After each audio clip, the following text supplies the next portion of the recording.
بسم اللہ الرحمن الرحیم۔ پاکستان میں تعزیرات پاکستان کا ایک سیکشن ہے 406۔ اس کی بہت غلط انٹرپریٹیشن کی جاتی ہے۔ جو مرضی بندہ اٹھتا ہے ادھار کی رقم کو بھی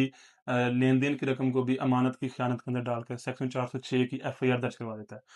آج ہم اپنے استاد محترم سے پوچھیں گے سر اس کی اصل انٹرپریٹیشن کیا ہے اور یہ کب لاگو ہوتی ہے پاکستان میں؟ جی بسم اللہ الرحمن الرحیم۔ سب سے پہلے یہ کہ 406 بنیادی طور پہ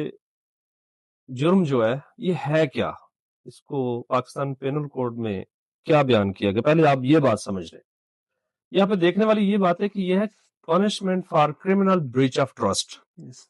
یہ 406 جو ہے یہ سزا کا تعین کرتا ہے کہ ایک آدمی ایک ٹرسٹ کیا جاتا ہے، اس کو ایک انٹرسٹمنٹ دی جاتی ہے، تو اس کو بریچ کرتا ہے، اس کو توڑ دیتا ہے، تو پھر اس کو پنشمنٹ کیا دیں گے۔ یہ پینل پروویژن جو ہے یہ لاگو کرنے کے لیے، اس کو امپلیمنٹ کرنے کے لیے جو پہلا بیسک انگریڈینٹ جو ہے انٹرسٹمنٹ کا، یعنی آپ اگر کسی کو کوئی چیز دے رہے ہیں تو وہ بطور انٹرسٹمنٹ دے رہے ہیں، جس میں یہ ہوتا ہے کہ یہ جی چیز میں آپ کو دے رہا ہوں، میں جب چاہوں آپ سے واپس لے لوں، یہ انٹرسٹمنٹ ہے۔ یہ میں نے آپ کو اپنی ایک بک دے دی، یہ جی آپ بھائی آپ نے پاس رکھے، جب مجھے ضرورت ہوگی میں لے لوں گا، یہ بھی انٹرسٹمنٹ ہے۔ میں یہ کہتا ہوں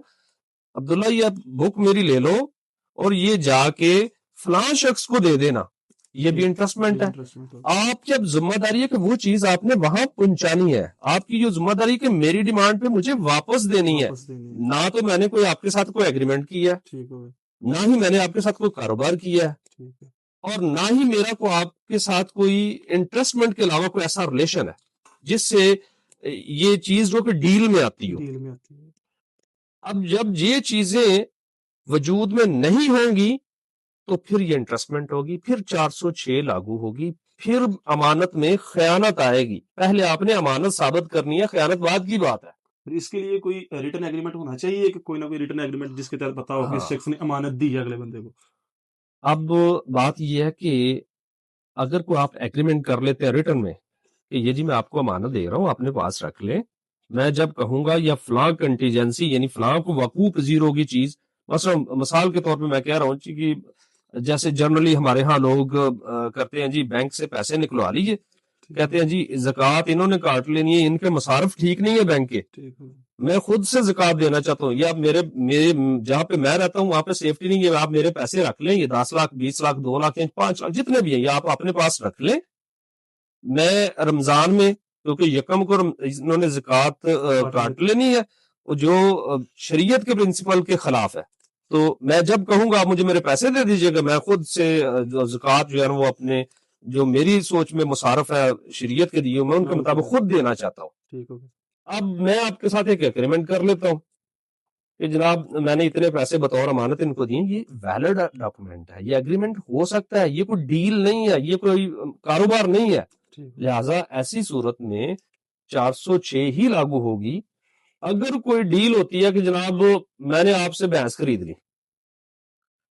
میں نے بھینس خرید لی، آپ کو بھینس تھی 3.5 لاکھ کی، 3 لاکھ دے دی یا 50,000 رہ گئے، میں نہیں دیتا، یہ فراڈ ہو سکتا ہے، یہ سول لٹیگیشن کا میٹر ہے، یہ کرمنل لٹیگیشن میں فعال ہی نہیں کرتا، یہ تو 406 میں آتا ہی نہیں ہے کیونکہ انٹرسٹمنٹ ہی نہیں ہے، یہ تو کاروبار ہے۔ سر ہمارے پاس جو آج پریپوزیشن ایک آئی تھی کہ ایک شخص نے دیہاتی علاقے میں لوگ اکثر بھینس کا کاروبار کرتے ہیں، جی جی ظاہر ہے، مال مویشیوں کا کاروبار اس نے کرتے ہیں۔ گائے بیچی ہے اور اس نے اس وقت 50,000 بیانہ لے لیا، 3 لاکھ روپیہ اس نے بعد میں لینا ہے، اب وہ لینے جا رہا ہے اور بندہ وہ مکر رہا ہے، سر اس نے اس کے خلاف FIR درج کروا دیا 406 کی، کیا یہ ہو سکتی ہے، ویلڈ ہے یہ پاکستان میں؟ یہ جو FIR ہے یہ انلیگل ہے، بیس لیس ہے، کیونکہ اس میں انٹرسٹمنٹ نہیں ہے، اس پہ لیٹسٹ ججمنٹس کافی ساری ہیں سپریم کورٹ کی جو with the passage of time جو ڈلیور ہوتی رہی ہیں، اس میں بیسک جو انگریڈینٹ ڈسکس کیا کہ وہ انٹرسٹمنٹ ہے، پہلے انٹرسٹمنٹ تو ثابت کریں کہ یہ پیسے میں نے آپ کو مانتن دیے ہیں۔ سر اب اس شخص کے پاس کیا ریمیڈی ہے کہ وہ کہاں سے یہ رقم واپس لے سکتا ہے؟ بیسیکلی وہ سیول ریمیڈی ہے اس کے پاس، وہ دلابانے کا دعویٰ بنتا ہے میں نے جی بھینس یا گائے یا جو بھی اس کی